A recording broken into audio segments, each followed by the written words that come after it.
Pera na lang, pera na lang, pera na lang. Ay, paggising sa umaga, nag-aalala sa pera. Pag nagtatrabaho, iniisip pa rin ng pera. Bago matulog, iniisip naman kung saan manggagaling ang pambayad ng bills. Ay, nako, pera na naman. Pera, alam nyo ba? There are 5 reasons why money isn't everything. Kung gusto nyo malaman kung bakit, panoorin nyo ang video na ito. Videos that will make you wealthy and debt-free.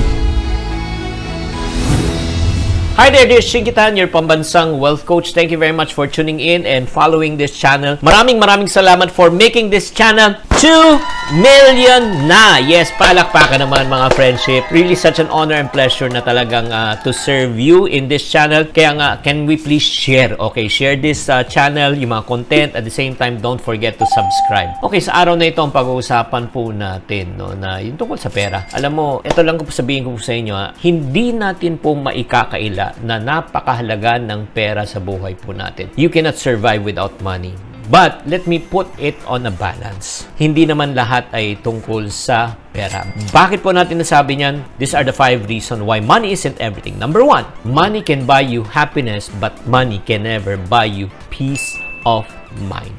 Do you agree? Type agree in the comment section kung nag-agree kayo. Alam nyo, kahit sobrang dami mong pera, pero may mga kakilala ko kahit sobrang daming pera, ano pa rin, malungkot pa rin, nadidepress pa rin, suicidal pa rin mag-isip, di ba? Alam mo, sa totoo lang, money can buy us happiness, temporary pleasure lang. Kunyan, bumili ka ng sasakyan, bumili ka ng bahay, bumili ka ng pinakagusto mong mga bagay at mga gamit, nakain mo yung gusto mo. It can buy you really temporary happiness, but it cannot buy you peace. Alam mo, sa totoo lang, may mga iba talagang sobrang, yung ano ba, may anxiety, nai-stress parati. Alam mo, kaya nga sabihin ko po sa inyo, pagpipiliin ko po kayo ngayon, bibigyan ko kayo ng maraming pera, pero wala naman kayong peace of mind, o may peace of mind, pero walang masyadong pera. Anong pipiliin nyo? Alam ko anong pipiliin nyo. Ang gusto nyo, marami ng pera, may peace of mind pa. O, di ba? Pare-pareho lang tayo.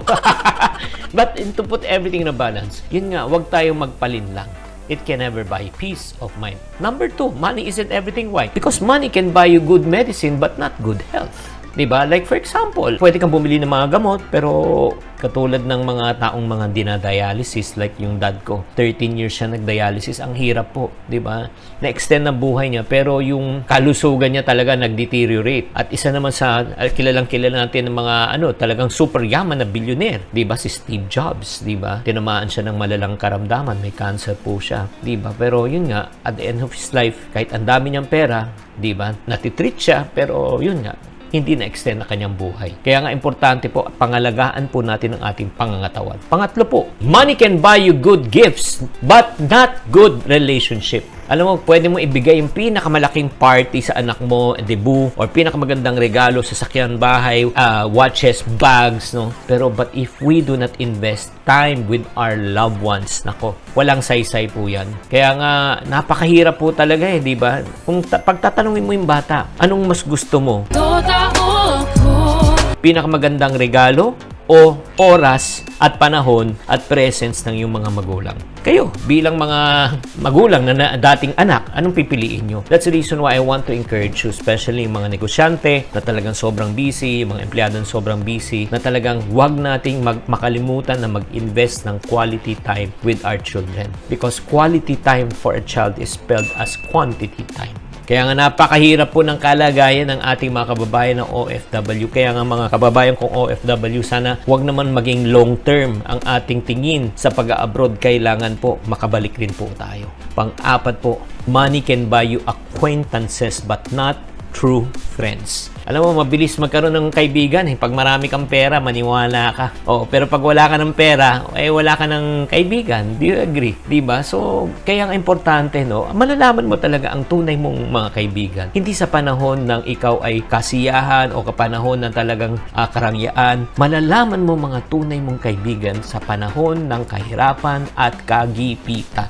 Agree ba kayo dyan? Kaya nga mga friendship, no, wag nating kakalimutan yung mga taong dinadamayan tayo sa panahon ng kahirapan. Bago tayo magpatuloy, batiin na muna natin ang ating mga friendship, si Marcy Mizanin, okay, pa-shoutout, Zaira Murillo, at si Ann Music from UAE. Maraming salamat. And last but not the least, na wag po nating kalimutan, money isn't everything. Bakit po? Money can buy you an amulet but never a savior. O kahit na ikaw may pinakamagandang anting-anting dyan na sinasabi mo, di ba? Ni Pepeng Agimat, o ni Nardong Putik, na hindi ka tatamaan ng bala, hindi ka tatamaan ng COVID, hindi ka tatamaan ng sakit. Pero alam mo, sa totoo lang, lahat tayo ay may hangganan. Di ba? Ang importante po ay, ang tanong po natin sa ating buhay, pag tayo po ay nawalay na dito po sa lupa, saan po tayo patungo? Sa totoo lang po, ang buhay na walang hanggan po ay hindi po pinagtatrabahuhan. You cannot work for it, you cannot earn it, you cannot gain it, because eternal life is a free gift. Okay, ito po ay regalo na pinagkaloob po sa atin ng